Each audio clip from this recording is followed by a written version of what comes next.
think about what Tom did. Think about like what Kobe did or Michael did. That is, or Timmy Duncan, super underrated player. 20 years. 20 years. Like, how do you do it for that longevity? I think that's the, you know what? I'll say this.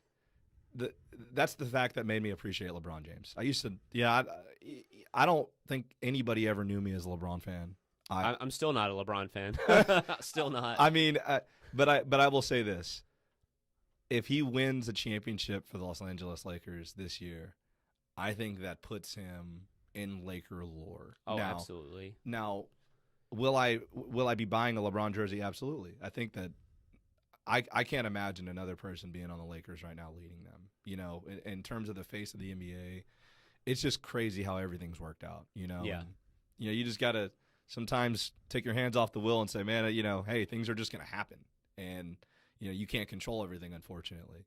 And so to see where the Lakers are at now with LeBron, I really hope that he's able to get it done.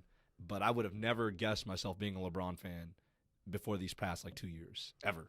Right. And obviously he did, LeBron, I'm gonna give him kudos. He did so many great things for, you know, Cleveland and all that. But and obviously like the Miami years, you know, we all saw that. I got to watch my guy at the time, you know, when Kobe was kind of fading in the background a little bit just because he didn't have the support around him when D Wade was still slightly in his prime, because Dwayne's one of the just class personified guy. Like, how do you not like Dwayne Wade? Like, as not just a player, but doing the right things and giving the team over to LeBron and bringing they brought Chris Bosh in. And by the way, one of the most intelligent guys I've ever listened to, Chris Bosh.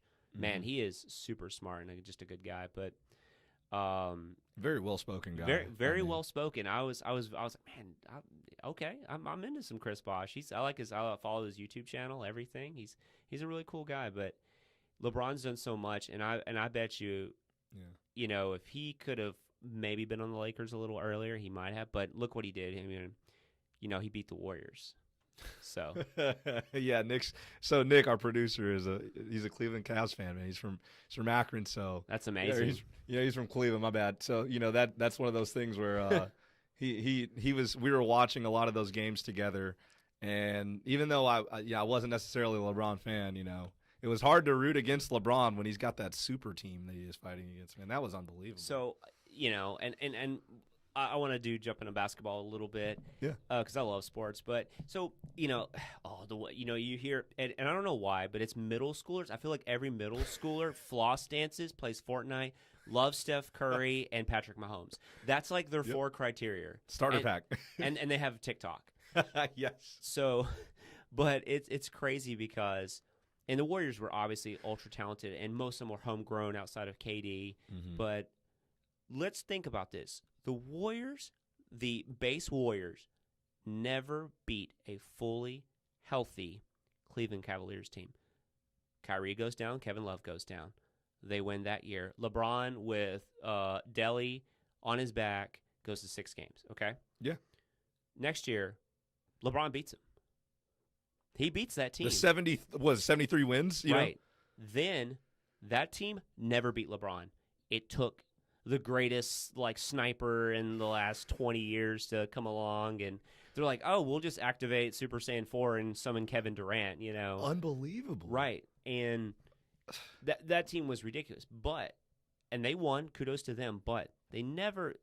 Steph Curry and Clay and Draymond Green never beat LeBron James.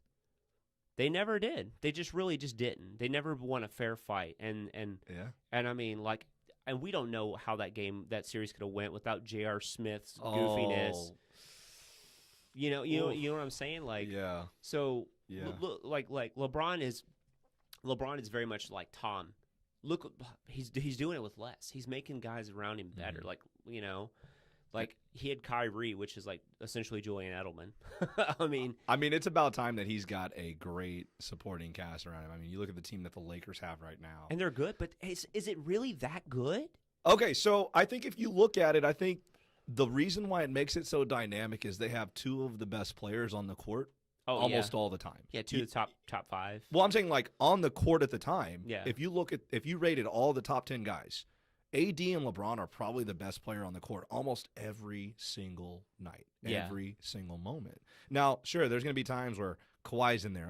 Okay, he might be number 1, but LeBron and AD are 2 and 3. Yeah. I'm not putting Paul George. Well, above Kawhi's those. a Terminator, so yeah, Kawhi's just different. he's a different guy. I haven't seen a guy in a long time who is so effortlessly the way he plays. It's like he allows the game to come to him. He doesn't really force things, and it's like he's just cool and calm all the time. That's why he's I love Kawhi. I like watching him play. It was just amazing what he did last year. And granted, the Warriors team, and what are the Warriors? Oh, we were hurt. We were banged up. And I'm like, so you know how Cleveland feels. So you know how they feel. Nick is over there being like, yes. But yeah, I mean, you're exactly right. When the tables were equal, it's hard to beat LeBron in 7. And that's what I keep falling back on when you talk about this current Laker team. I'm like, dude, okay, so LeBron has never had 2 of the best players on the court at all times. And now he's got that. And you got to beat him in 7 games. And oh yeah, he's got a little bit of a supporting cast. I'm not saying that they're unbelievable players, but I'm saying they're better than Matthew Dellavedova. Yes. You know what I mean? They're better than Zildjianis Ilgauskas, okay, from a long time ago. They're better than Drew Gooden. They're better than some of these players that he used to have. Mario Chalmers. I mean, yeah, I would say that we have better players or right at Mario Chalmers at the peak that he was at his height of his career. You know, at the height of his career, that's how good he was. You know what I mean? Yeah. And so I would take that on our team. But what I'm saying is I think that he's got that around him. On top of that, I look at the coach, and I'm like, hey, the coach almost beat LeBron with a team of like who was on the Pacers? Yeah. And so I'm like, I mean, Paul George is on there, sure. But I just look at it and I'm like, man. That was a great series. Those series were really good. Really back and forth. Mm-hmm. But I just look at that and I'm like, hey, you got the best player, arguably the 2 best players on the court at all time. You got a pretty good coach. You got a good supporting cast. And they're playing for something. They're playing for something. Yeah, they're playing for something. And it's sad because it's like I just kind of want to remove the East and then basically watch the Clippers and the Lakers in the finals. Oh yeah, that's really what we want. Like, let's get the Rockets. Like the Rockets are that aggro deck that came out. And we're like, oh yeah, man, we spiked this, and then we're just like, oh, so I just start running 2,000 defense monsters. Got it. Okay, you can't win anymore. Got it. Noted.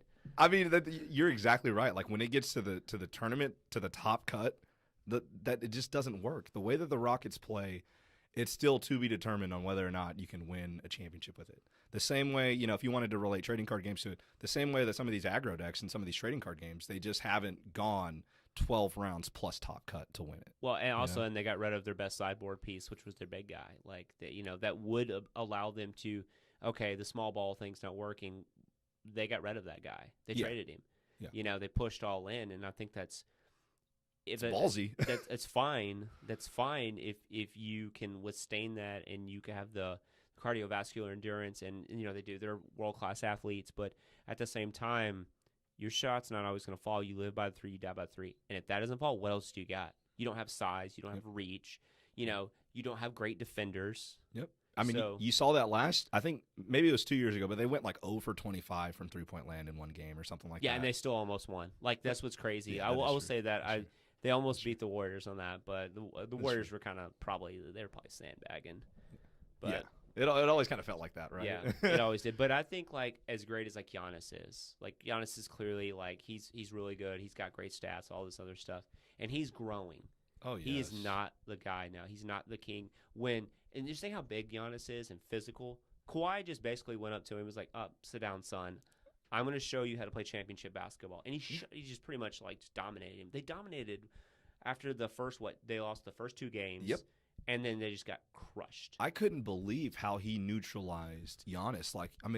If you would have told me 7 years ago, hey, you need to build the perfect person to defend LeBron, I would have said, give me somebody 6'10", give me somebody that's 260, 270, maybe, because they're a pretty big frame. And then give me somebody that obviously they can run, And Giannis is all those things, and he still he gets toyed. He gets schooled by LeBron.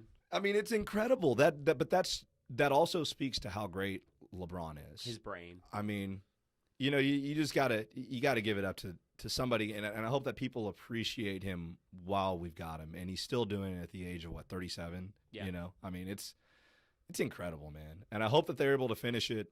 We'll see. We'll see. I think it would be great for basketball. absolutely great for basketball. Because let's be real.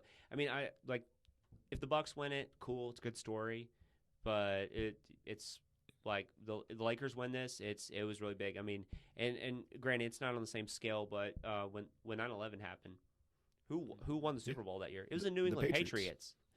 It was it was the Patriots. It was Patriot pride, and that it's so wild how sports. And then Boston won not too far from that. You had the Celtics winning, but then you had the Red Sox winning. I mean, talking about a city who's just the Bruins. Like, I mean, Boston's just got it made right now.